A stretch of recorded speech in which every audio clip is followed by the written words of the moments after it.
Yo tout le monde, c'est Bini, alors bienvenue dans cette nouvelle vidéo. Aujourd'hui on va apprendre à faire ce genre de photos là sur Photoshop ou sur n'importe quelle application qui te permet de dessiner sur tes photos. En vrai, moi j'utilise Photoshop parce que je sais le faire, mais je sais que ça marche avec Pixar et plein de trucs comme ça. Si c'est pas la première fois que tu me vois apparaître sur YouTube et que t'es toujours pas abonné, tu peux considérer de le faire, ce serait franchement cool. Moi ça m'aiderait et ça permettrait de satisfaire les personnes qui sont en Pologne, car je sais que des Polonais un jour ont dit ouais, je sais que la paix dans le monde elle arriverait si les gens ils s'abonnaient à Bini et tout sur YouTube. Donc c'est pas moi qui le dis, c'est les petits Polonais. On sait que t'as pas envie de décevoir les petits Polonais, donc considère le fait de t'abonner à cette chaîne.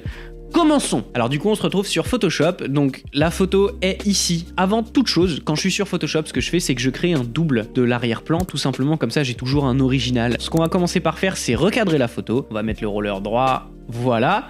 Et alors, une fois qu'on a recadré la photo, la deuxième étape, c'est qu'on va venir sélectionner ici l'outil plume. Donc on va faire un clic droit dessus et on va faire plume de courbure. Et alors la plume de courbure, en fait, ça permet de dessiner des traits et ça va automatiquement le courber. C'est aussi simple que ça. Et ce qu'on va faire, c'est qu'on va venir dessiner des petits cercles autour des membres. Donc par exemple, je vais faire un petit cercle autour du bras ici. Je vais en faire un ici.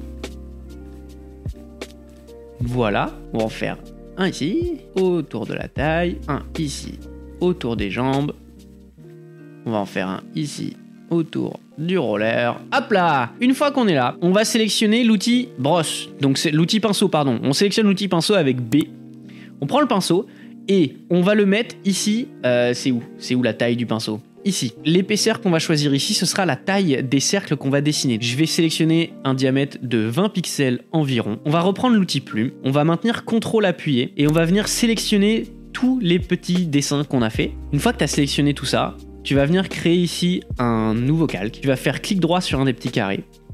Tu vas faire contour du tracé. Tu sélectionnes le pinceau. Tu sélectionnes pas simuler l'impression. Tu appuies sur OK. Tu appuies sur supprimer sur ton PC.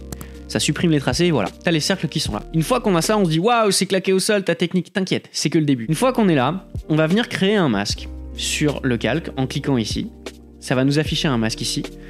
On va sélectionner le pinceau. On va mettre le pinceau en noir. Et à partir de maintenant, tout ce qu'on va peindre sur la photo, donc sur le calque ici, va disparaître.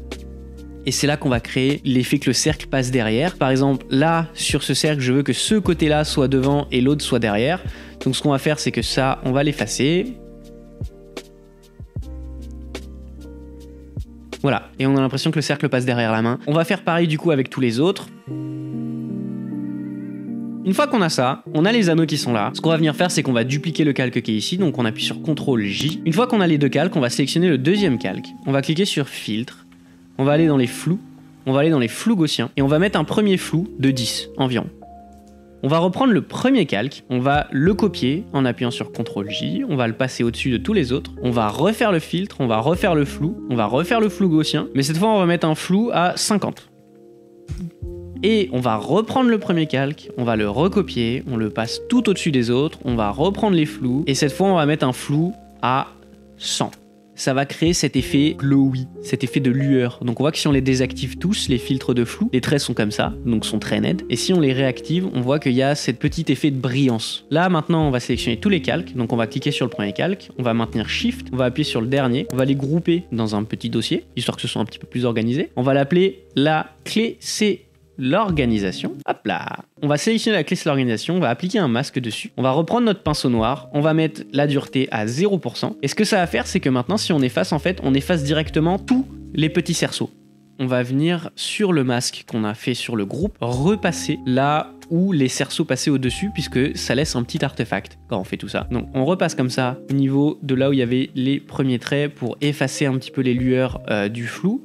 Et donc voilà, une fois qu'on a ça, il n'y a plus qu'à sauvegarder la photo. On peut l'importer sous Lightroom ou sous n'importe quoi d'autre et retoucher un petit peu les couleurs. Donc moi j'ai juste appliqué un de mes presets dessus, ça suffit largement. Donc sur la photo finale, j'ai rajouté quelques petits effets en dessous du roller, donc j'ai mis des petites étincelles. C'est tout simplement un PNG que j'ai téléchargé sur Google et que j'ai glissé sous le roller. C'est un effet qui est archi simple à faire, ça prend 5 minutes même pas. Niveau rentabilité, t'es à plus 9999 minimum, si ce n'est 10 000, et encore. C'est tout pour cette vidéo, j'espère qu'elle t'a plu. Si jamais tu reproduis ça, n'hésite pas à me taguer sur les photos, histoire que j'aille les voir, que j'aille voir comment vous vous débrouillez. Je vous remercie énormément d'avoir suivi la vidéo. Considère le fait de cliquer sur s'abonner si jamais tu ne veux pas décevoir les petits Polonais, et je sais que nombreux sont ceux qui ne veulent pas décevoir la Pologne, mère des nations. Merci à toi d'avoir suivi la vidéo, je te fais des gros bisous, je te dis à la prochaine. Et puis moi, je vais jouer au Sudoku.